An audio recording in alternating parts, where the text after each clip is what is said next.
Goodwin is an economist and chief market strategist at New York Life Investments. Lauren, it's great to have you back with us. Oh, good morning, John. Thanks for having me. So it's an amazing point. It's been a very busy week. I think we're still left, even with some of the enthusiasm or record high levels, wondering where we go from here. What's your vantage point?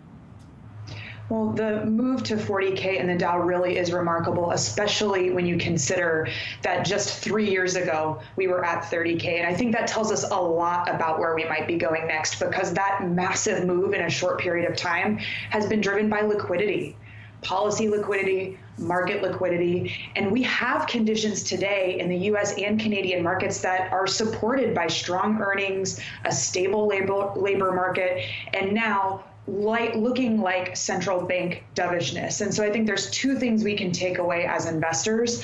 The first is that as long as those conditions persist, there is room for the equity market to run from here. But those are conditions that can deteriorate very quickly because they're the last things to turn in the economic cycle. And that brings me to the second thing we should consider as investors, which is that in the very long term, 10-year period, when the equity risk premium is lower negative, which it is today, that means that bonds tend to outperform over a medium and longer term time horizon. So we're starting to take gains as the equity market moves higher and move them into fixed income. And when you make a call like that, what goes into that? Like, what movement are you talking about? How much percentages, that kind of stuff?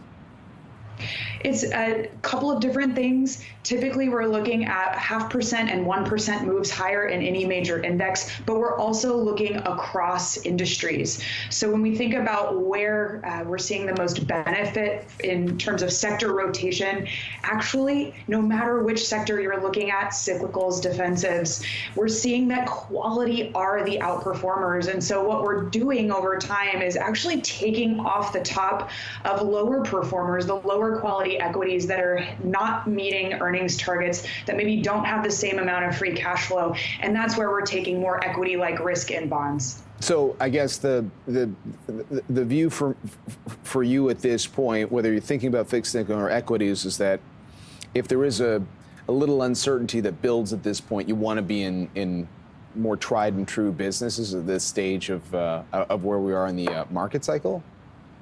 That's exactly right. But if we think about, the risk appetite or the concerns or uncertainty that the market has felt over the last couple of years, those have been the buzzwords consistently, that we don't know where the markets are going, that we're not sure if the economy can maintain its strength. So one of the things that we've adapted as investors is a more tactical mindset. We are long-term investors as the asset manager of an insurance company. We think about 10, 20, 30-year themes.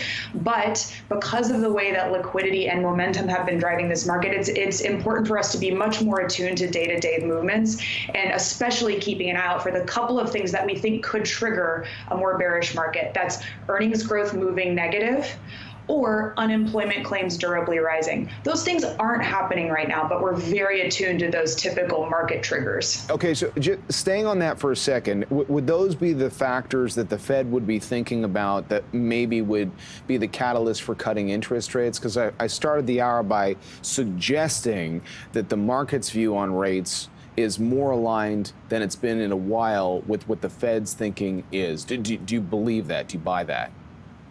I think that's the case. The Fed has been working really hard to signal that despite some of the sticky inflation that we're seeing, their bias is to cut. Not immediately, we don't have the data to support that, but as soon as we do see indicators, yes, like unemployment claims rising, a little bit of softness in the labor market, that could signal to the Fed, give a bit of permission to move toward the cut. And the reason that we believe the Fed has a cutting bias is not related to politics. It's not related to anything other than what they're seeing in the real economy. Because while big tried and true businesses have raised capital, they're doing very well, they're managing their bottom line, lower income consumers and smaller businesses have really begun to struggle with higher costs and capital costs. And so in order to maintain the economic stability that we've had over the past couple of years, I believe central banks are starting to keep that potential downside in mind. Meanwhile, before I let you go, thinking of the long term, you said you think of the long term. Everybody talks about how AI is going to be a game changer over the long term. Investors have put a lot of money into a lot of technology companies that are the center of that story.